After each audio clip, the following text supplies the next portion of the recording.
Bonjour, bienvenue sur ce nouveau tuto de l'Avril. Donc aujourd'hui, on va parler d'Open Science, un thème très en vogue, très cher à la Commission européenne et donc qui contribue à la diffusion des savoirs et tout en la facilitant pour vous, pour votre recherche. Donc en effet, toute recherche financée par le public est un bien public et donc doit être disponible pour tous au maximum, tout en respectant bien évidemment la confidentialité et la propriété intellectuelle de certains partenariats.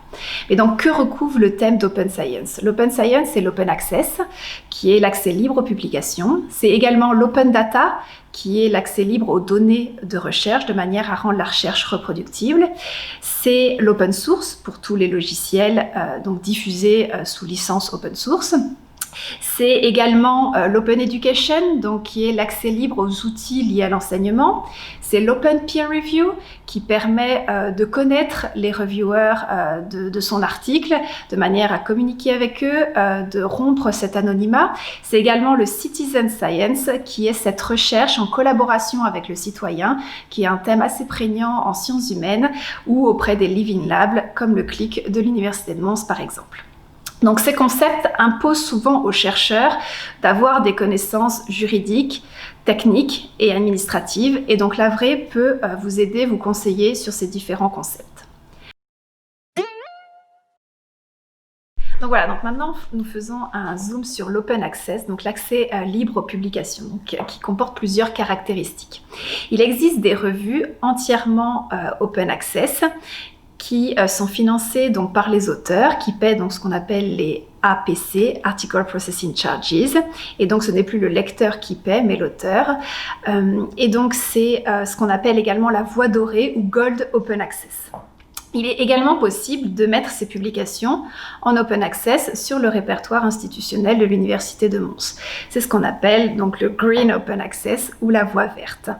Alors, ces dépôts sur le répertoire institutionnel a été rendu obligatoire par le Conseil de recherche en 2018 et la loi belge sur l'Open Access sur le droit d'auteur l'a rendu également obligatoire en 2018.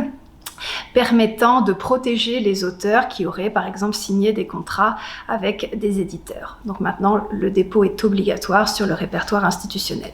Il existe aussi d'autres formes de répertoires pour la voie verte, la Green Open Access, qui peuvent être des répertoires thématiques, comme par exemple Archive, REPEC en économie.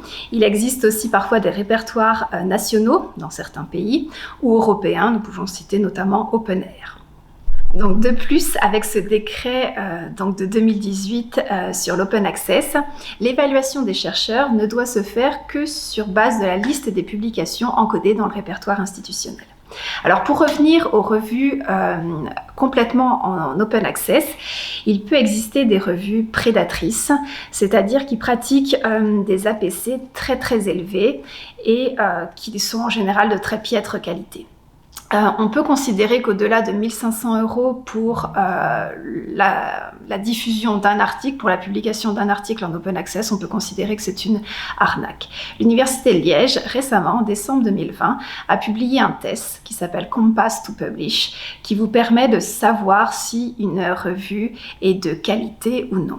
Et puis il existe un site, doaj.org, qui est écrit ici et qui vous permet de connaître l'ensemble des revues Open Access de qualité. Alors voici quelques questions régulières que nous avons. Est-ce que l'Open Access empêche le dépôt d'un brevet? Donc non, l'accès ouvert à une publication n'a aucun impact sur le dépôt d'un brevet. Comme pour tout dépôt de brevet, s'il doit avoir lieu, c'est avant toute publication, qu'elle soit en Open Access ou non. Une autre question peut être, est-ce que je peux déposer en Open Access sur le répertoire institutionnel alors que j'ai déjà signé un contrat avec un éditeur? Donc oui, tout à fait, la loi belge de 2018 vous protège, même si vous avez signé ce contrat avec l'éditeur. Alors certains ont envie de publier en Open Access, mais leurs projets ne leur permettent pas de financer les APC. Comment faire? Il existe un nombre impressionnant de revues de qualité en open access qui ne pratiquent pas les APC. C'est ce qu'on appelle la voie diamant et donc qui sont sans frais ni pour l'auteur ni pour le lecteur. Ils sont sponsorisés par d'autres biais. Et donc vous trouvez l'ensemble des revues open access de la voie diamant sur le même site doaj.org et à savoir qu'il y a à peu près 75% des revues open access qui pratiquent la voie diamant. Quelles sont les licences possibles en open access pour que mon travail soit cité ? Alors tout d'abord, publier en open access ne vous fait pas perdre vos droits d'auteur. Donc en général, les articles en open access sont accompagnés d'une licence de type Creative Commons qui assure la paternité de l'œuvre et donc qui vous permet d'être cité. Vous avez certainement entendu parler d'embargo. Donc oui, l'embargo, c'est le délai entre votre publication, une fois publiée par l'éditeur, et votre droit à la mettre sur un répertoire institutionnel, par exemple, si elle est publiée dans une revue non open access.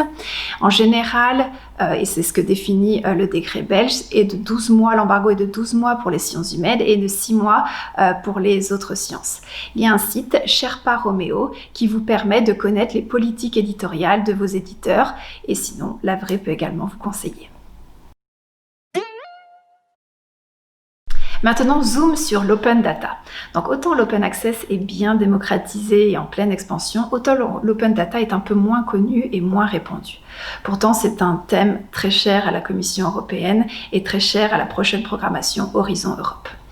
Donc, la gestion des données de recherche impose souvent une nouvelle réorganisation au sein de vos laboratoires, d'avoir une centralisation des données de recherche dites achevées, c'est-à-dire des données qui ont été collectées, nettoyées, analysées, qui comportent tout un set de métadonnées. Ce sont ce qu'on appelle les données dites achevées.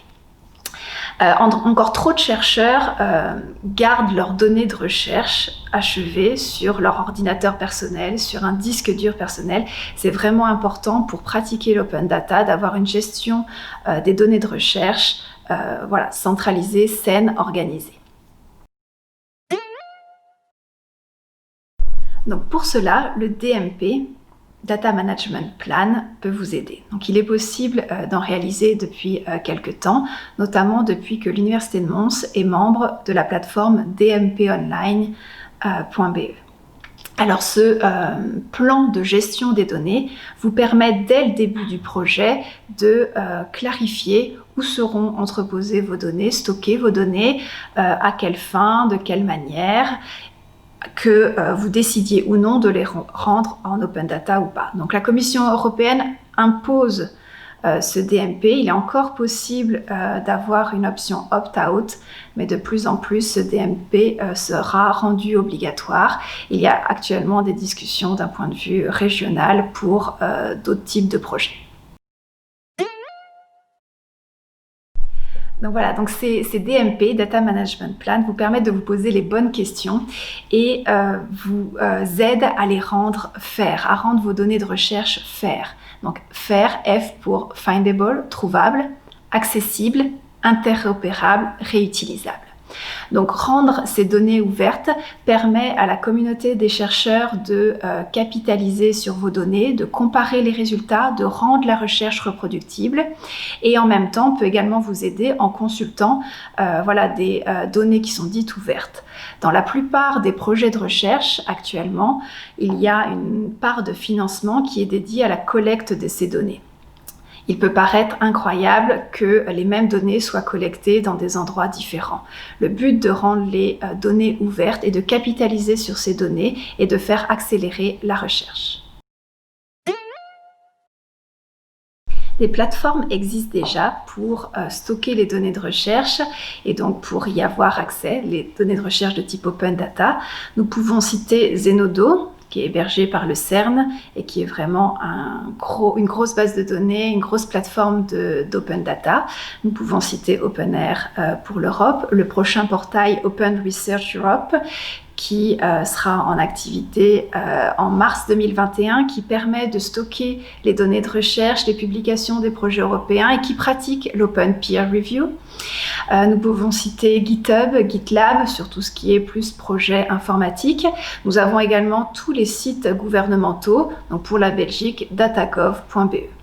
Il existe aussi des moteurs de recherche pour trouver l'information parmi toutes ces plateformes. Google CME avec Google Dataset Search et également Zanran ou Mendeley Data pour trouver tous les liens ici. Comment faire pour rendre ces données ouvertes? Donc, tout d'abord, les données doivent être libres de droits de propriété intellectuelle, donc libres d'accès. Donc, si elles ont été collectées dans le cadre d'un projet avec plusieurs partenaires, il conviendra de relire l'accord de consortium qui devra le préciser. Elles devront peut-être avoir été protégées au préalable dans le cadre d'une valorisation proche. Elles ne doivent pas enfreindre le RGPD, donc ce règlement des droits des données de la vie privée. Donc vous pouvez toujours contacter le DPO de l'UMONS qui est Graciela Schifino. Sinon, deux règles. Les données anonymisées peuvent être rendues ouvertes, sinon un consentement des personnes concernées est nécessaire. Enfin, elles ne doivent pas être vos données sous la loi du Dual Use Misuse. Il y a une autre vidéo de la vraie à ce sujet, de manière à pouvoir être rendues ouvertes. Et donc, si possible, avoir vos données de type FAIR. Donc FAIR, je répète, trouvable. Donc trouvable, ça veut donc dire accompagné de métadonnées qui nous permettent de les trouver. Alors dans les sites de dépôt de données de recherche, vous avez souvent des propositions de métadonnées. Sinon, vous pouvez consulter la référence de Dublin Core qui vous donne toutes les informations sur les métadonnées. Elles doivent être accessibles, donc sur un site ouvert, avec un lien pérenne, donc de type DOI.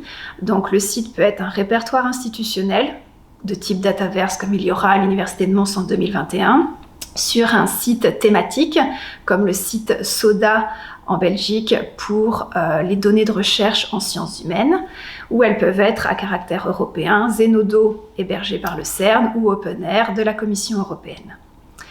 Elles doivent être interopérables, c'est-à-dire dans un format de données qui est non propriétaire, qui permet cette diffusion et cette interopérabilité avec l'ensemble des données de recherche. Elles doivent être accompagnées d'une licence adéquate, de type Creative Commons 4.0 ou ODBL. Ne vous inquiétez pas, l'AVRE peut également vous conseiller sur les licences qui accompagnent vos données de recherche.